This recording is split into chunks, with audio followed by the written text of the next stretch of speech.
All right, hello everyone. This is Jun-chan, and welcome back to the stream. We are May 1st, 2021, and May 1st here in Germany is Labor Day, as it is in a lot of European countries, actually. It's the same in France, where I grew up. Anyway, today we are back doing some Haskell things, and I'm just going to be on for a little bit, probably just about 45 minutes, in fact. And what are we going to do then? Well, we're going to continue with our streaming tools, and that means I'm extending my window of work there to May 1st at least. And what were we doing? Well, we discovered like some stuff, or like maybe stuff to research further around maybe pairing between free arrows and co-free arrows. But more prosaically, we were also trying to play with some of the free arrow representation, and like different ones, trying to make sense of how they could be useful to represent the graph structure that we want for our pipelines. So let's go and take a look at the code we have. So we're getting pretty abstract because we're using this high-kinded free arrow module from the module free functors and this HH free constructor, data structure. And well, I gotta say, it's pretty, yeah, it's pretty challenging. It's really abstract. And so last time what we succeeded in doing was to just make a thing compile, which was the simplest thing I could come up with, which actually still required me to create a higher kinded H identity functor, which to be honest, I don't think that's really identity, but type checks. And and visibly this, well, yeah, we can construct one of type unit, or being passed like these two type parameters unit. So we can construct and actually term H identity with those unit values. And I basically succeeded in making something that was making the HH free constructor happy. So and that was what? That was something that gets like it's a function that takes a natural transformation and returns something in the target functor, bifunctor actually. Yeah, so this H identity is really, it's a bifunctorial identity of some sort. So all of this is super abstract, and well, but still, this apparently, fits the bill. So what is it? This would be the natural transformation that takes this H identity to an arrow. Yeah, it takes an H identity to an arrow. So what do we give it in order to get a GAB? Because we're trying to build a function from that natural transformation to a GAB. So we're giving this, and what do we have? Well, we need an F. So we construct an F, and F in this case is HID, meaning H identity. So we construct an F, an H identity with this sort of initial values, and then it means that then, since we have an F, we can apply the transformation of F to G, and there we go. We have a GAB. So this is the F. Actually, I'm going to annotate it so that it's clearer here. So this is the F colon tilde arrow thingy, and then this is the GAB, which is gotten by basically saying that it's the same as as the F tilde arrow G, which is our HID arrow, applied to an F. In our case of A and B are unit. So applied to an F unit, then you will oh, I forgot to say what the f tilde arrow is. It's a bifunctorial natural transformation. So it takes an FAB, so an F unit in our case, and it gets a GAB. So that's exactly what we needed. We needed a GAB, and so we're happy. This is actually the function we wanted. So that's just good old type Tetris the Haskell way. And so what do we do with that thing? Well, probably nothing interesting. And so then what's the next step? Next step would be to try and implement some of the free A examples that I got in this other module with the HH3 arrows. So I think that's definitely where we're going to try and go. And so let's take a quick look at what that looks like. So it looks like this pretty hefty constructor. So the advantage of this other formulation of free arrows, which actually I'm importing from this module. So that's Dan Piponi's representation from this blog post. It requires a P that's a profunctor, or that's profunctor-like. I think it requires a P that's actually a profunctor. Yeah, it does. To get the free AP profunctor instance and the category instance, P needs to be profunctor. So that can work, but some of the output from that is that when you define a data structure like this one, this example, and actually maybe we'll want to start with that simple example. And so I'm going to copy it here because that's one of the things we could look at. You still have to basically manually create a profunctor instance for component in order to get your profunctor instance for free A component.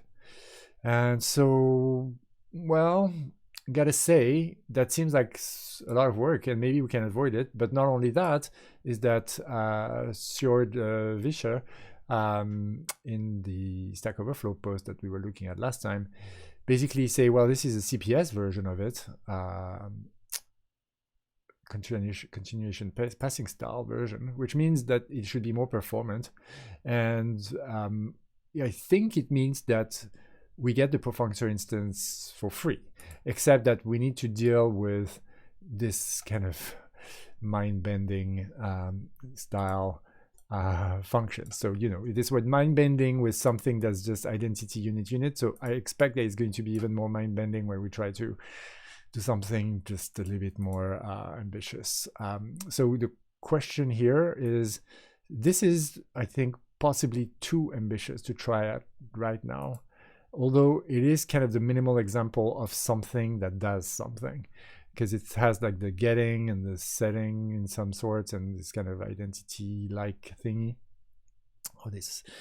So maybe we should give it a shot before I try to find something intermediary. So let's give it a shot. So first of all, the thing that immediately I'm feeling a little bit sad about is that probably we won't have this kind of pattern functor.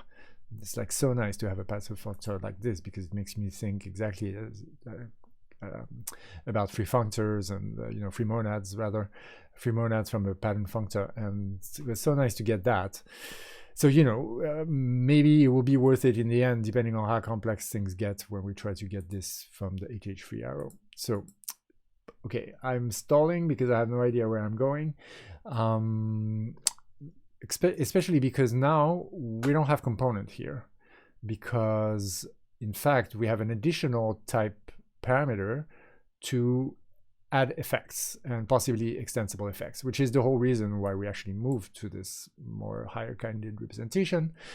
So so H identity here, I suppose we could keep in theory. The question is, well, yeah, how do we even use this thing? I'm not even sure.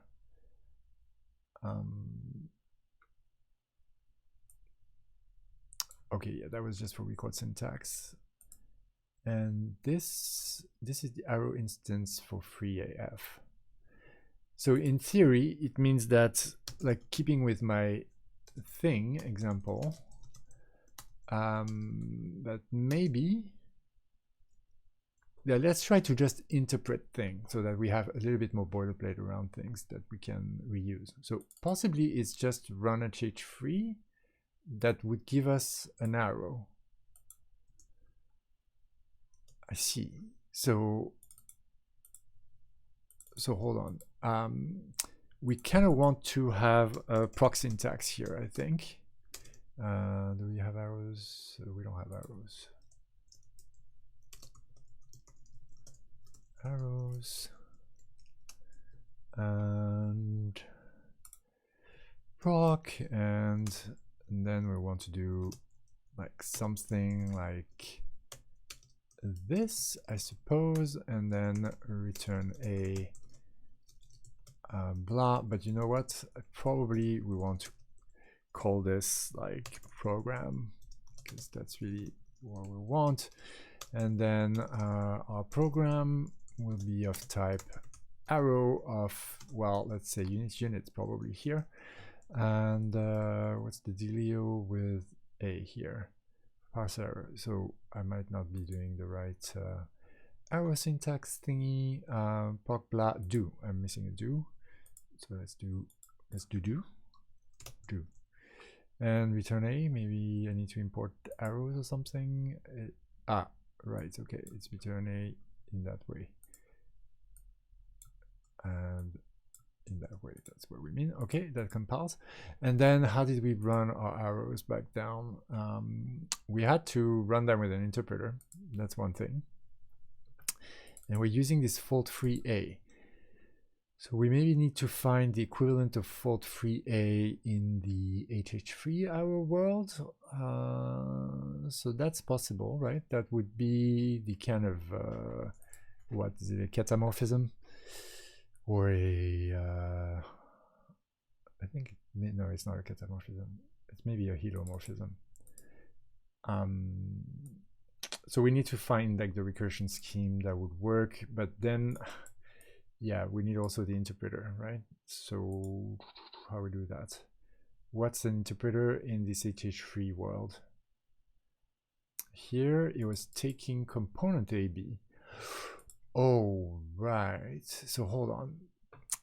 Pipeline is still free A. It's not an arrow. So I think the beauty of all that thing is that we could use, no, hold on. Free A is an arrow. Yeah, free A is an arrow. And yeah, and this is the pattern. So this is pretty beautiful in the sense that it allows to do pattern matching on the pattern functor or the base functor component there, rather than on the free A of component, which would be, I suppose, the co-free arrow, or maybe the, yeah, maybe that's where the pairing lies somehow. But here we're not doing this style of pairing because we have a pipeline that's a free A and an exec that's actually taking a component A. So, okay, I need the type of fault-free A. That's something that is always going to be true. So let's go check out where the type of fault-free A is. And, well, so where did we get this from? From the blog post. So let's go check out the blog post. And fault-free A. And fault-free A is this thing. Fault for free arrows. Right, so I'm going to put it both in here. Well, it's right there, so let's don't need to really put it right there. Although I think it won't be. It would be kind of nice to have it also here, I think. So you know, let's get it there, and then let's put it for now here. Actually, I want it here. Okay, so let's look back here. Here for free A takes something that takes a PBC to ABC, and so that feels like our natural transformation. And then a free A and returns an arrow A. So that feels very much like the run HH3, doesn't it? It does. And so, but then the thing is that this is exec prime prime actually is PBC to an ABC. Oh, I guess labeled is an arrow, right? But then, oh, in component the profunctor. Ooh, wow. So this takes a profunctor to an arrow. Interesting. Huh. And so in our case, what would it need to take? It would need to take, well, hold on, I'm not looking at the right place. Okay, well, in our case, right, maybe this shouldn't be an arrow. Maybe this should be free H identity, blah, blah, which would be fine. And then we'd want something like fold HH3A or whatever. That would take like some exec and our program. And so what would be then the fold HH3A type? It would be, well, it depends. The problem is that, I mean, we could make it a profunctor, I suppose, right? Then we just need a natural transformation from the profunctor to the arrow. But it means also that any bifunctor will do, or well, maybe not any, but maybe we have a choice of bifunctors, and that's a really interesting bit. So definitely the more general type seems like it's definitely more powerful, but maybe we start with a profunctor. How about that? And we even maybe start with exactly this profunctor, and we're going to start probably with yeah, we just start with this guys. How about that? How about that? Meet me outside. Okay. So component. So my program has nothing of component currently, right? It doesn't, but it's okay. We can move the other part forward a bit faster, so to speak. Let's take exec as well. How about that? Oh yeah, but the other exec. So let's test. Yes, this exec, for instance. Well, this exec has the state monad. Let's take this exec. The prime.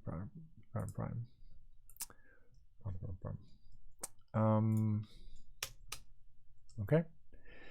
So in theory, here we're going from a component AB to a labeled arrow, and so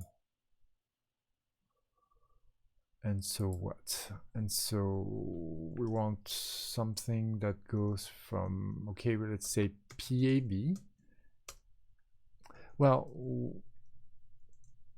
okay, are we saying that we want something that can go from P to Q, and that's an exec, and then we want a program that's going to be, well, our HH3A, right? Maybe we call it, I mean, do we call it 3AF blah? Maybe we call it 3AF blah. But really we're meaning HH3. Aha.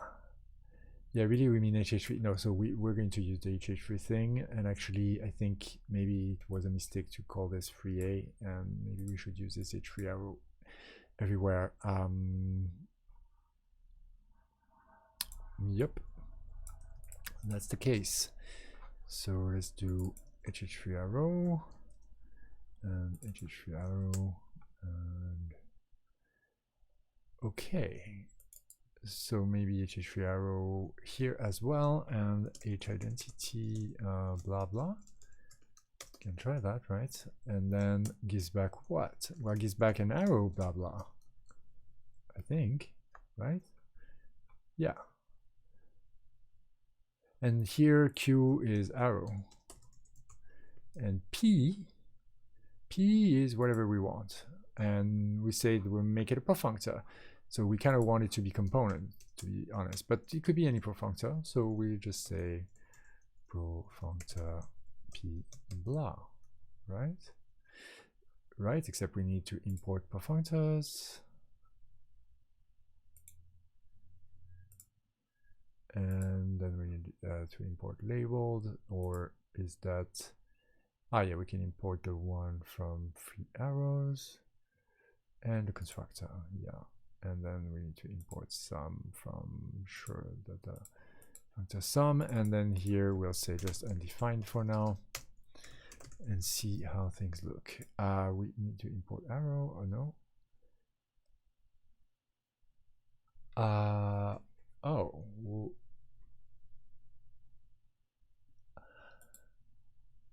Oh, what? Really? Okay.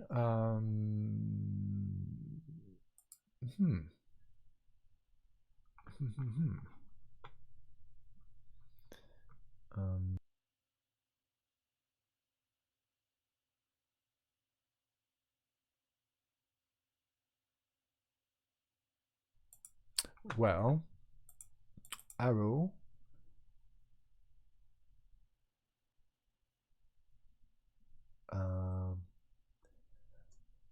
Oh, arrow is star star. Arrow is star star. But then you have RAB there. So WTF. Well, hold on. This code's actually not coming from HH3. So let's go check out HH3.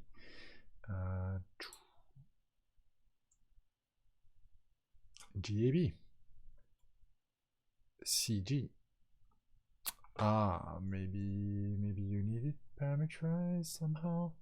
So let's try. We're saying for functor P, arrow R, and then P to R, and then R blah. Yeah, maybe. Except what's up here? Two more arguments. Okay, I haven't imported the right sum. Data functor sum as opposed to data monoid. Yeah, I definitely haven't. And okay, IO unit, for instance, right? And then what? Undefined. So yeah, can you fix it? Yeah, wait, the errors.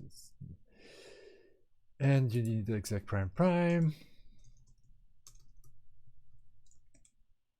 And what else? Labeled some. Oh yes, of course, because then we need to do the unlabeling thingy, which we do here. Whoopsie.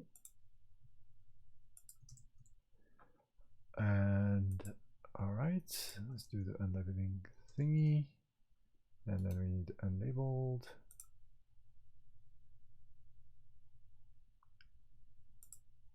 And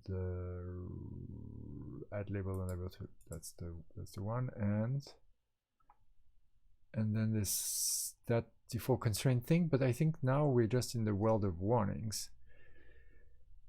So okay, let's call this HH main. Go to main, and then import HH free arrow and use HH main and try and compile the beast by going into shared workshop streamline and next develop up and cabal build, cabal run, maybe even cabal run streamline, in fact. And yeah, that would be nice. Cabal run streamline.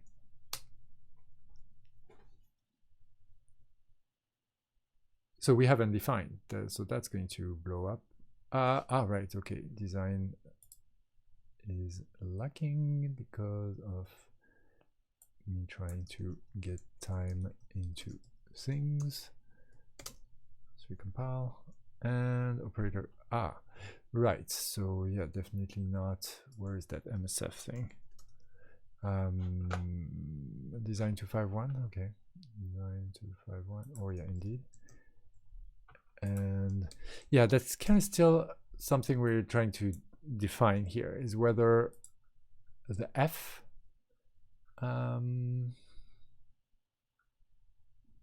the F here, whether that can be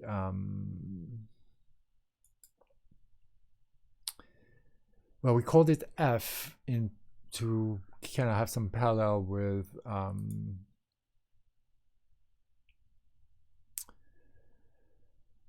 I suppose the extensible arrow talk, but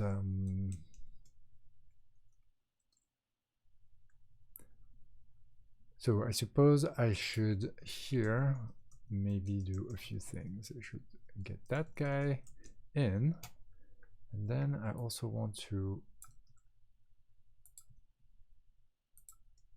show things in that way, as well as maybe also in the way that's in the package, which is in that way, I think, for GCG blah, like the very abstract type signature. So it's like HH3 of this.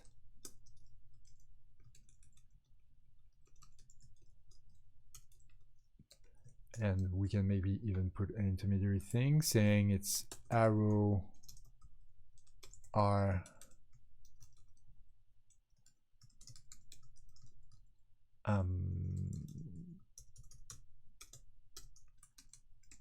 arrow R F to R and RAB.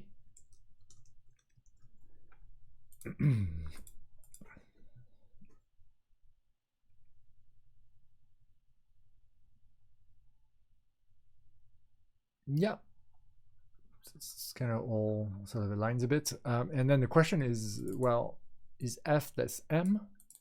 And or in fact, does this mean that we're also maybe wrapping the input? Which in fact starts to be suspiciously looking like exactly where we had in the 3 arrows with these with this load and store, like like decorating the input or decorating the output, and like classing the input or the output in addition, right? Putting an M in addition. So okay, let's kind of invent something that we haven't seen, a whatever SF. That in this case, it also feels like maybe it would need to be like a, well, an MWMAB. I hope that's not a lens, or maybe I hope that's a lens. Which would be, yeah, we would be WA to MB. Ooh, that is kind of nice, because then if M is the reader monad, then we kind of get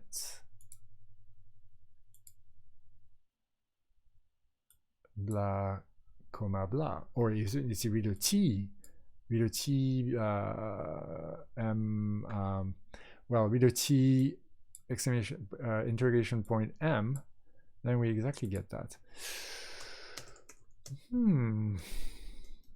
So we're saying that if we have a reader T, let's say int M, a B, then we actually have WA to M B comma int. And that's very nice. If I'm not confusing reader with writer or whatever the other thing, but I think that's right. It means that we're kind of still playing the Dunai game, but now we have a W, and you know, I mean, I'm hopeful there by saying W is going to be a comonad, or that there's going to be some niceties if we make W a comonad, like pairing wise, for instance.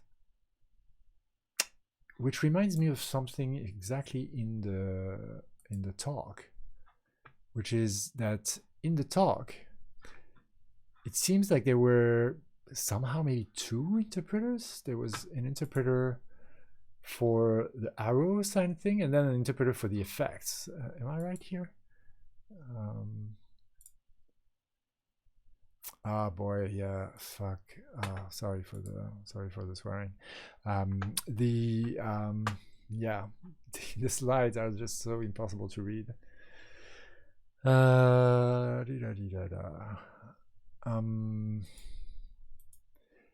Didn't I try to search for the F representation to try and see it in the wild? Not that I can immediately see. Yeah, rider monads. ET. Oh yeah, SciFlow. Right.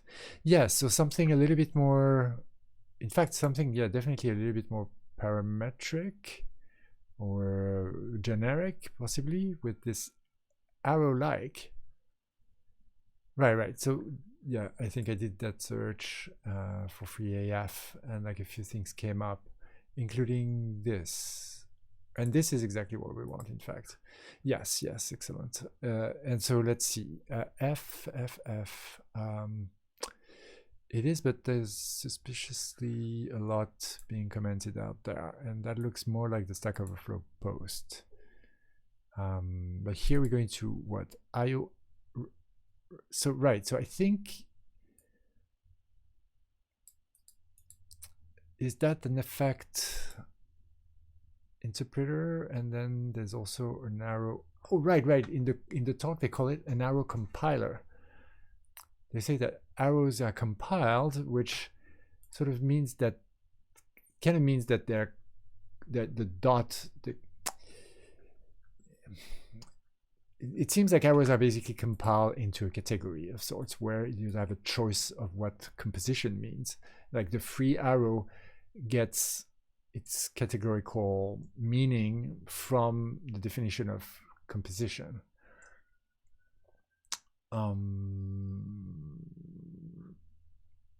And that they call that compile, and then interpret is the effect side of things. So let's make a note of that somewhere.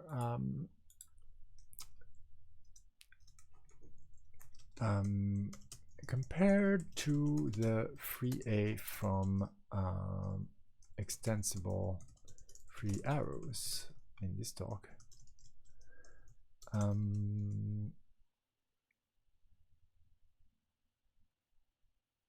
where I think FAB to RAB is interpretation, while don't know how I can write that.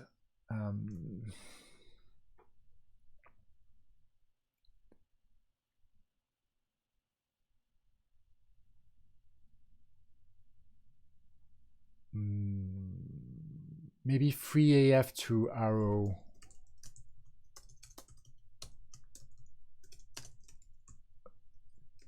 That's it, actually. Isn't F's the pattern functor, right? I mean, how is it in this representation? Thing and F and free AF. Yeah, F, but F, not F. F. And so free AF to arrow.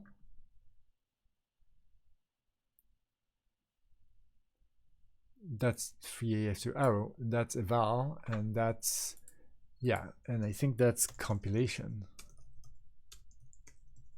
isn't it? I think something like that. I need to rewatch the talk. It's too bad the slides are. Effects, when arrow effect need to be determined when the arrow is run. A single interpreter for the compile step. Oh no, okay, yeah. Interpreters can be combined, so the compositional nature of interpreters.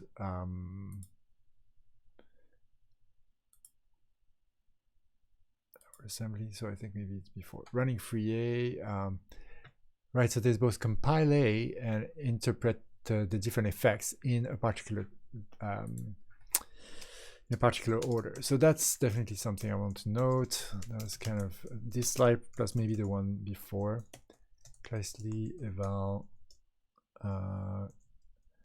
closely A of compile A interp printx.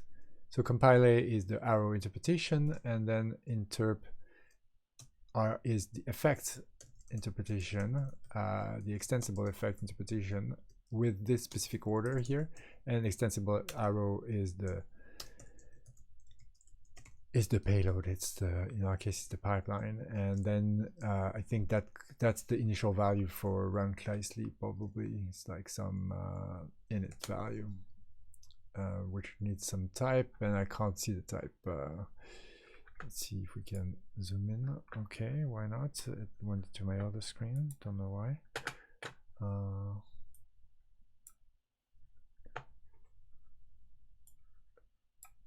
Come on. No, you don't want. Okay, yeah, that you want to do. Nah. We have to call something. Okay, come on. There we go. And boom. Yes. And text, it says text. Okay, so not of interest to us. That's just a notation because Haskell strings are weird. Okay. Very well, very well. So that's the deal. But let's look at what compile A is, right? That's kind of what's missing here. And we have print taste or extensible arrow, so that's the arrow thing. That's fine. But are they going to show compile? Now that I think of it, I don't remember seeing compile. But maybe I'm wrong. Right, so maybe it's here.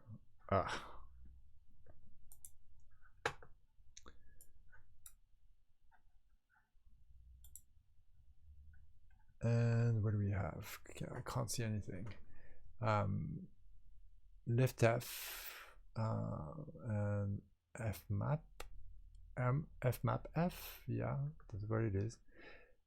I think those are instances to those are instances to do composition of the base functors and of the extensible effects functors or whatever. Okay, so that's still not what we want. We want compile A. Where is compile A?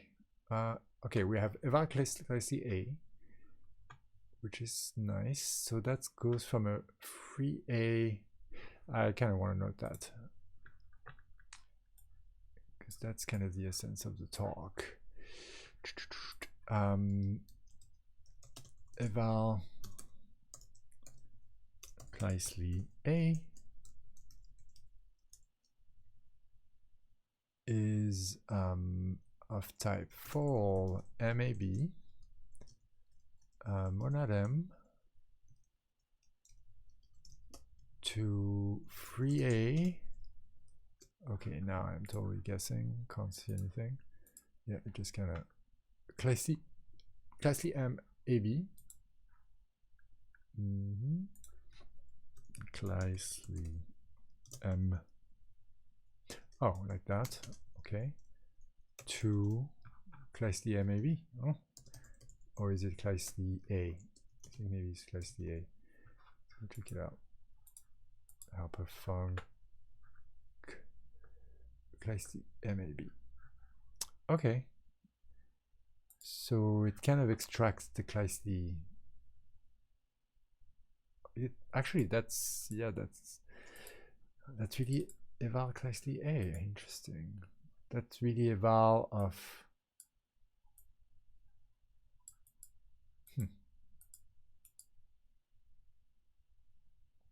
I'm trying to think about what this means, because I'm thinking that we're gonna have something like this in our HH3 world.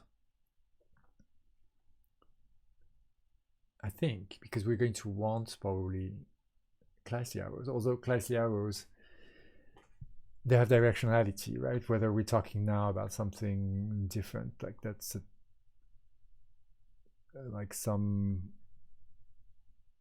WMAB, where there's a WA to MB or something, rather than an A to MB, because classically MAB is really A to MB, in fact. And so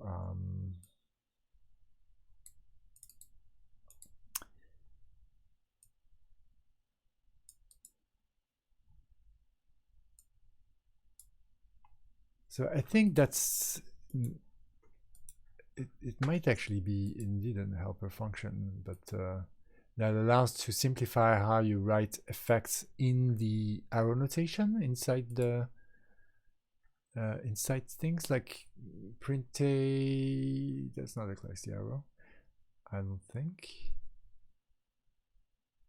Or maybe the lift.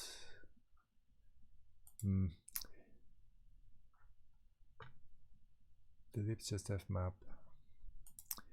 Yeah, I don't know. Okay, compile. Okay, so that's interpretation. Compile, produce something, assembling information collected from other sources. Yeah, that's cool. Show me the compilation step.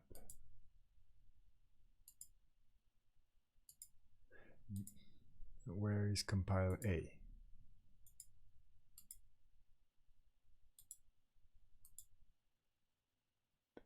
That's interp, and we've seen those. Interp is all good ended. Ah, compile A. Hello, compile A. Okay, for FR0B. Okay, look at that. It's pretty much exactly the type of run HH3. So that's pretty cool. Yeah, hold on one second.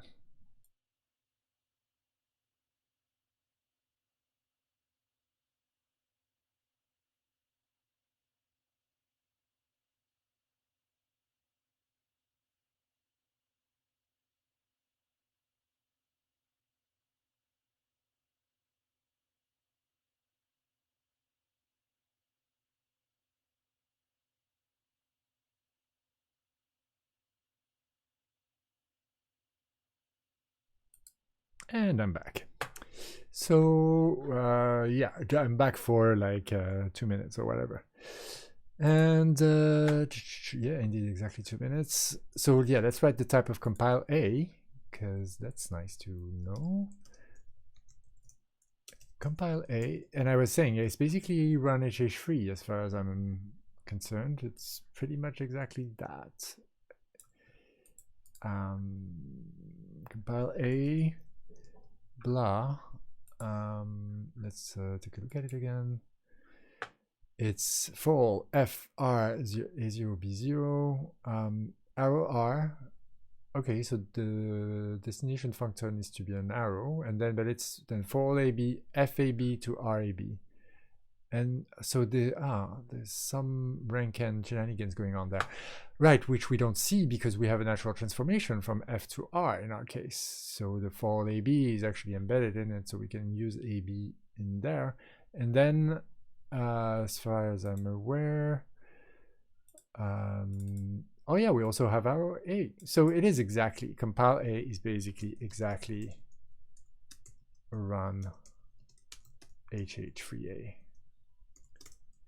So that's good because that tells us that we are missing a couple of building blocks, and we're missing the interpreters for the effects. And then maybe we'll want the Kleisli, but I'm not sure why we would want the Kleisli. So let me write down those things that I want to check out later. So we're still not yet at the point where we're implementing the free A example with HH3 arrows, but what do we have? We have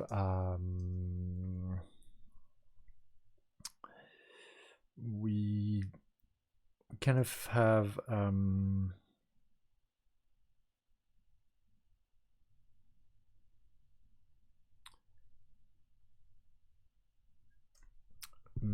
okay, let's look at what I wrote in the bottom. We kind of started to think about how to interpret and compile HH3 arrows, basically, sort of.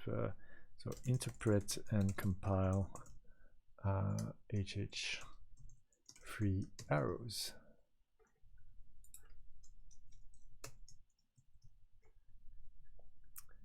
That's kind of where we are right now. And then maybe find out whether we need some kind of Kleisli thing in there. And was I right about like FreeA2 arrow being compilation?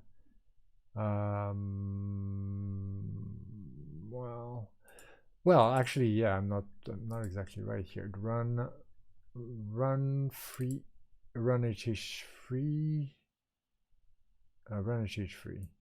Run HH3 is actually this. That's the thing. So maybe I should get rid of this, which is a little bit misleading, and then check out that other type. Compile a blah. Yeah, which which is free in C, so we can make C an arrow, but we don't have to. So it is the same type, so that's good. It's the same type, but yeah, but it needs to take a an HH3 AF GF AB and the blah to give the GAB. I think that's the idea, right? Oh wait, no, it's the reverse, right? Is it the reverse? Ah, so right, so there's a kind of algebra, co-algebra thing going on there. I think, maybe. Algebra, co-algebra, meaning from the HH3 A to the arrow, or from the arrow to the HH3A, something like that. So we need to figure this out, but it seems like it's kind of like that, but we need to check directions. So we'll check this. We're still very much in abstract land. Then we need to see how we work with our interpreters and whether we need Kleisli or not. So maybe it's like Kleisli here, and then compile will be probably run HH3A maybe. So we can check that. All right, so that was it for me today. It was a short one, but pretty intense, and actually we traversed some pretty abstract territory, but it kind of all makes sense. I do need to rewatch that talk, I think, but I feel pretty confident that we're getting to somewhere. Plus, there is this, which is, I gotta say, that's potentially exciting. So let's write it somewhere here. We definitely want to re-examine this, and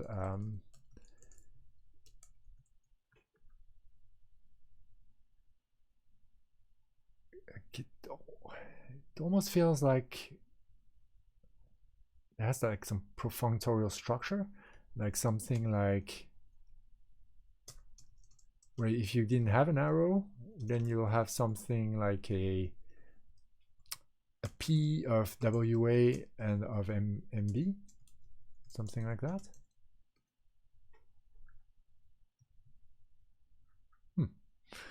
All right, so I need to take closer look at all of this.